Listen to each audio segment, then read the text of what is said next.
Hey guys, it's Danconia. Welcome back to the Overwatch League Roundup 2020 Team of the Playoffs Week 2.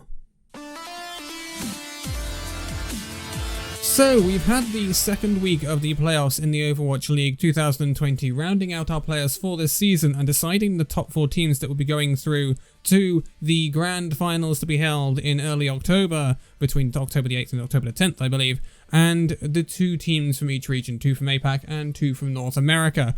And we went through the results yesterday. There were some interesting ones. We saw the Shock beat the Fusion and things like that. And we've seen some real firecracker games as well.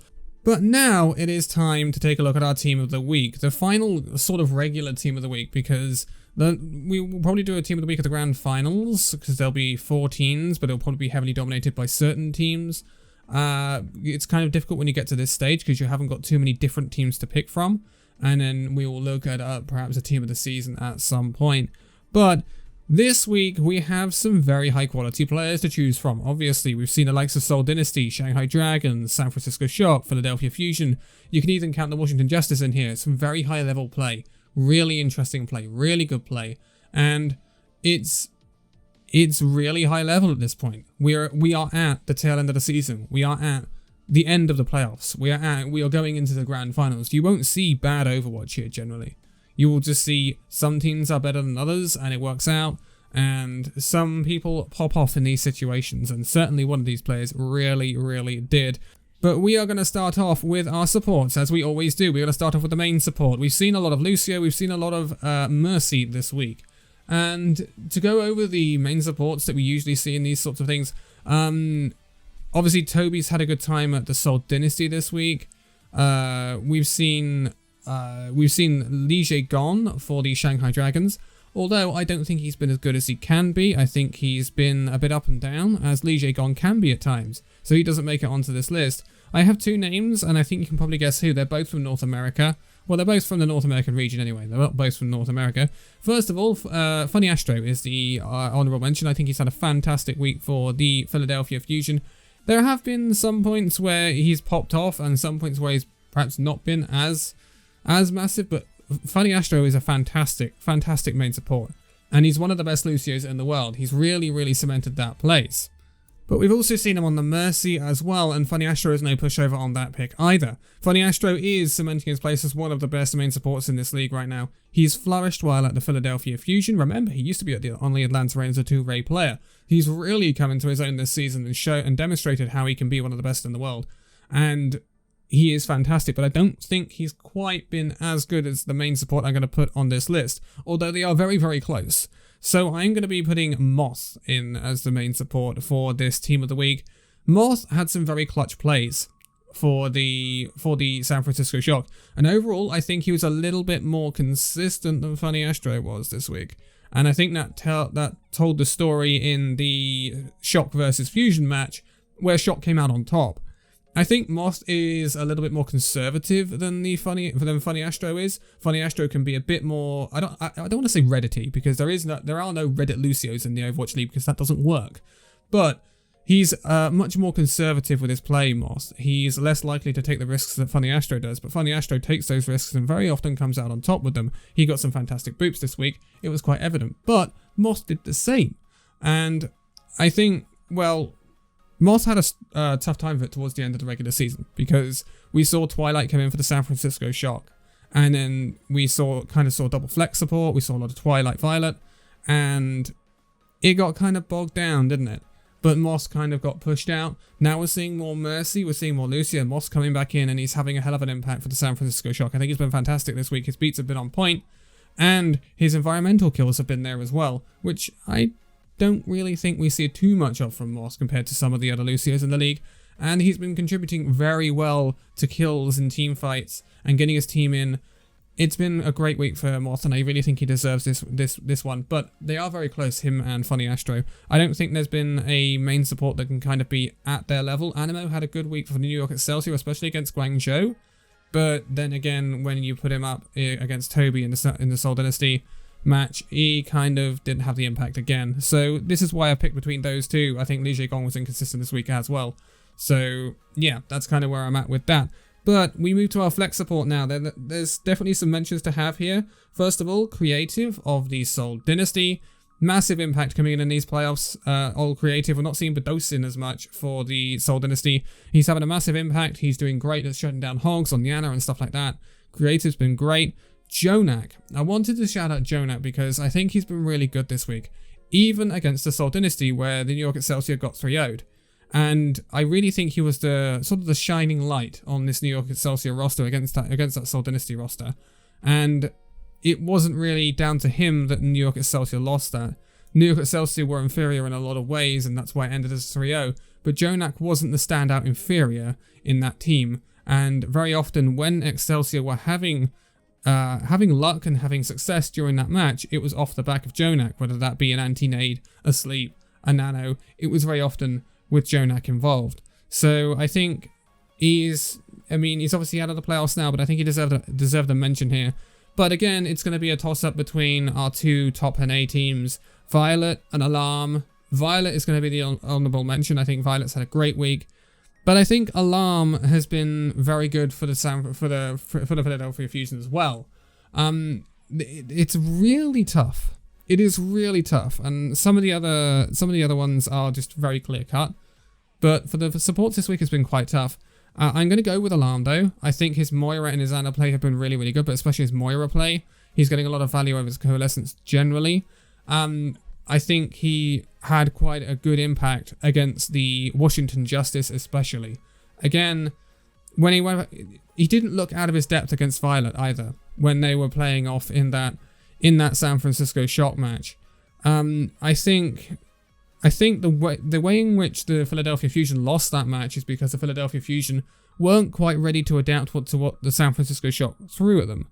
But when you came into the Washington Justice match, you saw that the Philly Fusion had fixed that issue, and they started moving people over like Sado onto the Roadhog. Then you saw more of Alarm getting value and stuff like that, more value than he got against the San Francisco Shock. So I don't think it was down to any individual player being absolute trash that the Philadelphia Fusion lost against the San Francisco Shock. I think they kind of got out-coached and out-comped a little bit. And I think that had a major impact. So I'm going to give this to Alarm. Then we move on to our off-tank. Again, it's a little bit of a tussle, but I kind of was set on my off-tank for quite a while. Honourable mentions go to Fury. Fury's had a fantastic week for the Philadelphia Fusion, seeing him on a variety of roles, including the D.Va and the Zarya. It's been nice to see Fury getting back to his best. And also Void of the Shanghai Dragons. Again, it's been great this week. And we've seen more adaptation for the Shanghai Dragons this week, which is something I've really, really wanted to see from them when going up against the likes of Soul Dynasty and that Hog meta. I'm glad to see that the Shanghai Dragons are starting to adjust, because I worried for them in the Grand Finals if they weren't going to be able to do that. So, again, we're going on about that in a minute. But I am going to give it to Jano of the Washington Justice. The reason being, we talked about Decay last week and how he was phenomenal for the Justice last week. I don't think Decay was Justice's best player in these playoffs, in these second week of playoffs. I think their best player was Janu. And I think he was getting fantastic value on the Roadhog. Even when the Justice were losing, like when they were losing against the Philadelphia Fusion, who was popping up in that kill feed? It was Janu, getting the hooks, getting the picks. And it meant that the Washington Justice weren't completely just hit in the face with a paving slab. It was just, they're in it, but they're not quite there. They're not quite able to compete with this Philadelphia Fusion side, so it ends up eking out in a Fusion win 3-0. But Janu was a major, major part of this Washington Justice side doing what they've done. Remember that they 3-0'd the Florida Mayhem this week as well. And that was a big part to Janu. And we've seen Stitch getting more value and Tuba getting more value. Why are they getting more value? Because their two tanks, Decay and Janu, are making space, are causing havoc. And when tanks do that, when they cause havoc, when they go in and displace a team from what they want to do, generally like a Hammond would, going in and pile driving and stuff like that, tanks are there to create space. And when tanks create space, their DPS pop off. We didn't see that from Washington Justice throughout this season. Raw and Janu at one point, and also Elivote. They weren't able to do that, and so we didn't see value from the DPS. But now we're seeing that happen with Decay causing chaos, and then Janu causing chaos, teams that have to handle them, and then all of a sudden Stitch and Tuba are getting massive, massive value. And so we're seeing teams not able to deal with looking in all these different directions for the Washington Justice, and it's how they've done so well during these playoffs. Janu, he looked like his old self this week, in my opinion. And it would be nice for the Washington Justice, especially with that lovely paycheck they're now getting for this big finish that they've had, to keep hold of Janu, keep hold of Stitch, maybe even to keep hold of Decay as well, and then just add themselves a main tank in the off-season, and we could be looking at a very, very good team next season. Very good team. But I want to give that to Janu. Then we have our main tank, obviously honorable mention to Decay. We can't not honorable mention Decay. His tank play is just Zarya. We did see him kind of flex over to different picks, and that was at the end of the Philadelphia Fusion match where Washington Justice kind of got countered and they didn't know how to sort it out, how to have an answer to what the Philadelphia Fusion were doing, and it kind of petered out in the end. But Decay's Zarya was as good as it was last week, and he deserves a mention just for that Zarya play. His grabs sometimes can be a little weird, I'm not going to lie, and that's why he doesn't get it this week. Honorable mention to Sado. Sado, what I'm loving about the Philadelphia Fusion right now, and this goes for the person who's actually going to get the pick as well, is their coordination on dive. It is perfect. Their coordination on their dive right now is perfect, and it has to be. Going against teams like the San Francisco Shark and the Washington Justice, especially the Washington Justice, who could pick you apart if your dive is not perfect, with the comp they were running. It is phenomenal to see dive played to such a high standard. And Sado he's getting the value, he's not overextending, he's getting it perfect. He's getting the balance perfect. And I really wanted to mention that. Also, for the first time we've seen him flex over to the Roadhog. And he also got value on that against the Washington Justice. And I think that threw the Washington Justice off slightly. They expected them to stick to that dive, come what may. And they didn't. They spiced it up a little bit. And I think it caught the Justice off guard. But I am going to give it to the one, the only Fearless of the Shanghai Dragons.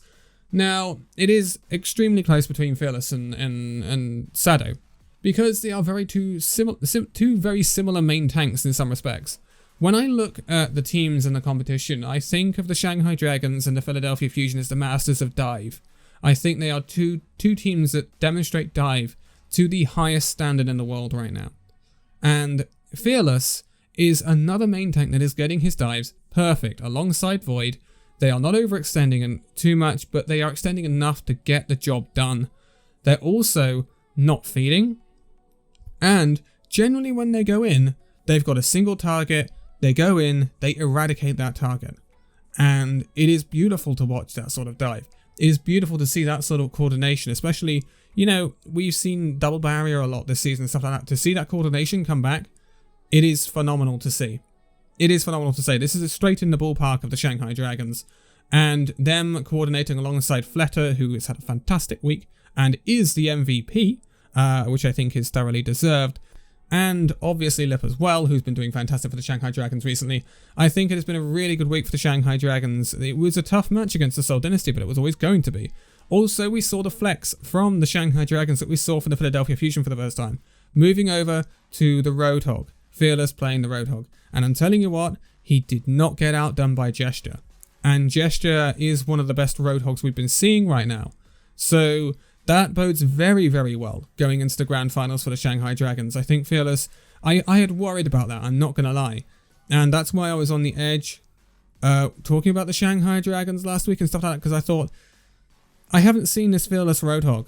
And I thought the same with Sado as well. I haven't seen the Roadhogs. Where are they? And I had a thought that, with the Philadelphia Fusion, they can always have Fury and Poco. But that means they struggle to move back to a main tank if they need to within a map. So it's nice to see that these two players have really stepped up and given us the look that we needed to see.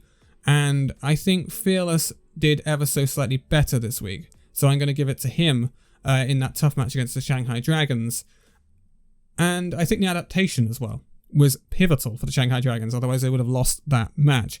But we now move on to our DPS. And for our flex sort of projectile DPS, I couldn't go with anyone else. He's back. The playoff magician himself, Prophet. Prophet had a magnificent week, especially on the Pharah and the Tracer. We know how good Prophet can be. He's not been at his best this season, especially the early part of the season, but once again, when it matters, Prophet is turning up and he is wrecking. He's wrecking. Against the Shanghai Dragons, he was getting 4 or 5 kills in certain fights. It's bonkers. And they were struggling against this Pharah. Really, really struggling. And if this is anything to go by, the grand finals could be very promising for this Seoul Dynasty side. Very promising. Prophet is reaching levels that he hasn't reached for well over a year, going back to the inaugural season. We all remember Prophet popping off on Volskaya for London Spitfire back in the grand finals, back all the way back then on the Tracer, getting 5 kills in a fight, turning a fight for the London Spitfire. It feels like that Prophet is back. It feels like that Prophet is back for the Seoul Dynasty, and he can turn them into a championship winning team maybe. It is very interesting, and Seoul, as we thought, are turning up just at the right time. It's going to be interesting, those grand finals. It really, really is. So he got it over Fleta. I thought Fleta was really, really good, but I couldn't put Fleta in over Prophet. Despite any other week, and Prophet wasn't here, Fleta would have been hands down. But Prophet was so good. Prophet was so good, I can't deny him the spot, and I can't put them alongside each other because they played the same basic roles. Okay, so the last one. Okay, I'll tell you how I do this, because I write down names when I'm watching highlights and I'm watching the league live, and I write down names that I think I might include for the team of the week, and I end up circling the one I choose. For this one, I haven't circled anyone because I'm finding it really difficult. So there's obviously Ivy, who had I think a good week for the Philadelphia Fusion. There's Tuba, who had a good week for the Washington Justice. There's Stitch, who had a good week for the Washington Justice. Remember that I was talking about how Tuba and Stitch have been able to pop off with the tank line of the Justice stepping up now. And they really, really looked impressive. They've looked impressive.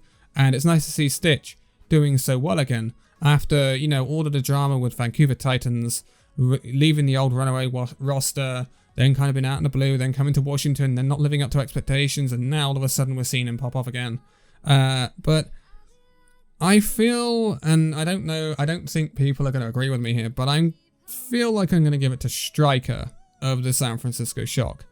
Because I think when it was needed against the Philadelphia Fusion, he stepped up and he turned fights. I remember on Lijiang Tower quite well. Striker turned fights. And he's demonstrating it not only on the Tracer, which is obviously his comfort pick, but on the Reaper as well.